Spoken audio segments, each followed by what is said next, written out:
What's going on, Giants fans? It is your man R0B back at it with another New York Giants video. And in today's video, we're going to be kind of previewing the week one matchup. Football season is finally here. We have Titans versus our New York football Giants. I am so excited that football season is here.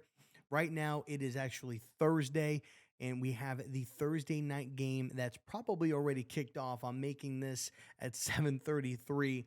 But we're going to do a little bit of a preview in regarding to the week one matchup that we have against Tennessee on Sunday. And so let's go ahead and let's dive right into it. So a lot of people listen, we've made a lot of moves so far during the off season, okay? And a lot of the moves we agree with, a lot of the moves that we don't, but all of those moves, all of those restructures, draft picks, cuts, signs led us to this point. Okay, led us to the depth chart that we have, and led us into going into week one with the roster that we have. Now, some of you may think and chop this up as a loss. You guys think that there's no shot that the Giants have to win this game, and I'm actually here to tell you that I actually think that we do have a chance to win this football game, and I'm going to tell you how and what needs to happen for us to be potentially victorious in this game. So I personally think that this is a winnable game. Okay, I think that we can win this game. And I think that the final score of this game could potentially be about 24-10.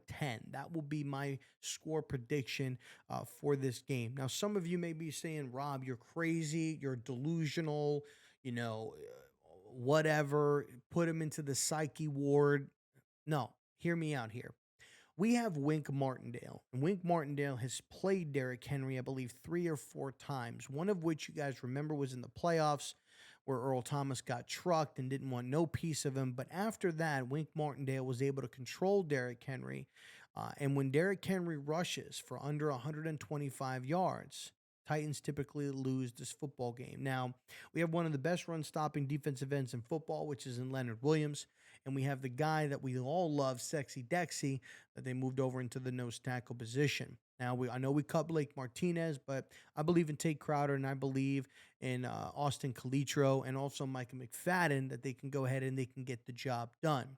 I also think, and this is probably a stretch again, you guys are probably going to think that I'm crazy, but I also believe that Kayvon Thibodeau and Aziz Ojulari will both be playing on Sunday. I truly believe that. I feel that.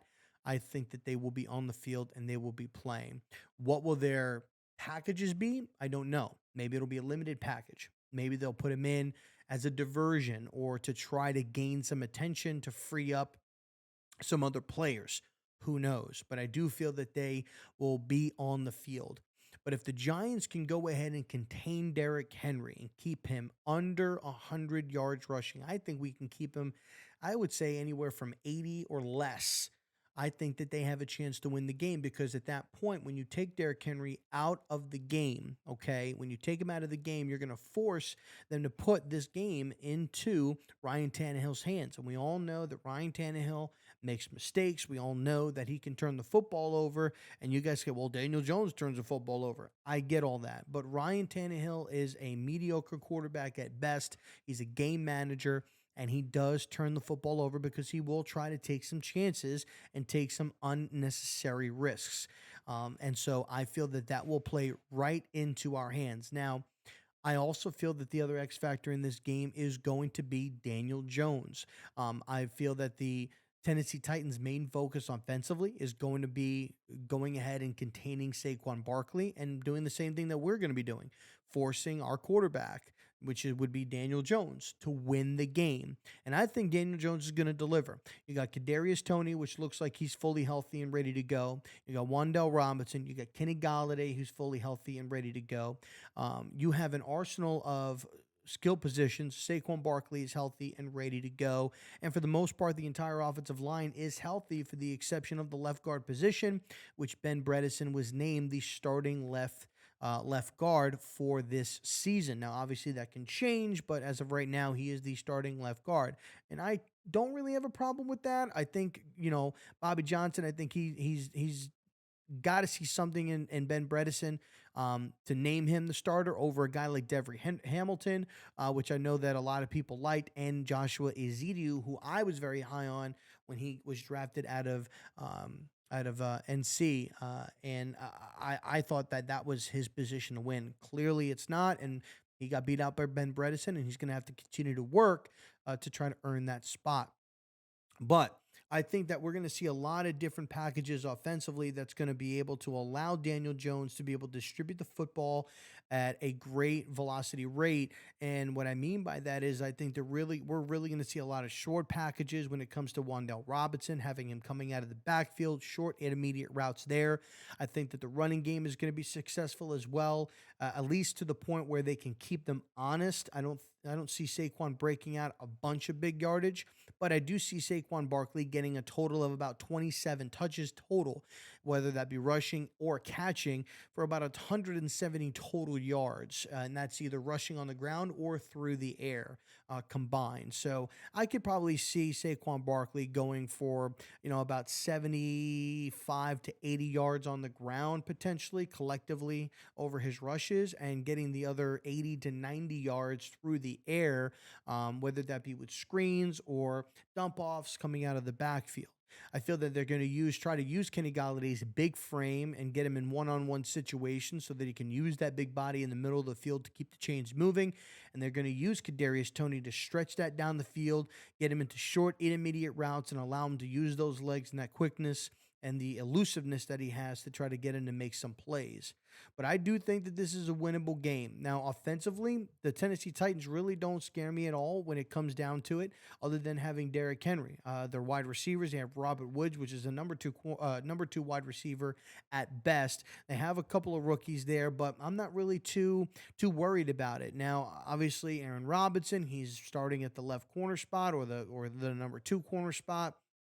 So that is a concern, and he's going to be going up against one of the rookie wide receivers that they took, I believe, with one of their top picks. I can't remember his name right now, but supposedly he is going to be covering him, and Adoree Jackson is going to be on Robert Woods, which I think Adoree Jackson will be able to handle that. Mind you, this is a revenge game for Adoree Jackson. This is the first time that he's going to be going up against the Titans since they let him go. So this is going to be a little bit of a revenge game for him. So all in all, like I said, I think this is going to be a 24-10 victory to the Giants.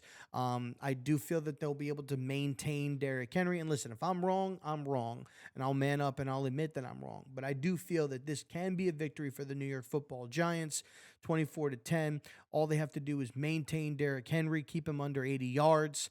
And also, again, Daniel Jones, he's going to have to be able to distribute the football. And I think that with the loss of Harold Landry on the Tennessee Titans, and he's done for the year, I believe, with an ACL tear, or it might have been an Achilles injury. I think that that's going to really help out Daniel Jones being able to have some time in the pocket. They still have Justin Simmons on the defensive line, and they still have Bud Dupree, but I think that that's going to allow him to have some time in the pocket to be able to go out there, make his reads, go through his progressions, and deliver the football to the right and open receivers and move them and march them down the field. So that's my take on it, guys. Let me know in the comment section, what do you guys think is going to be the outcome of the game? Do you think the Giants are winning? Do you think that they're losing? And if they lose or win, what is the point differential there? Okay. I hope that you guys enjoyed the video. If you guys are new, be sure to hit that like button, subscribe to the channel, turn on those bell notifications so that you guys never miss another upload. Okay. I hope that you guys enjoyed the game tonight. And I hope that you guys, well, when I say tonight, I mean, I hope that you guys enjoyed the game on Thursday. And I sure as hell hope that you guys enjoyed the game on Sunday. This is R0B signing off. Have a good night.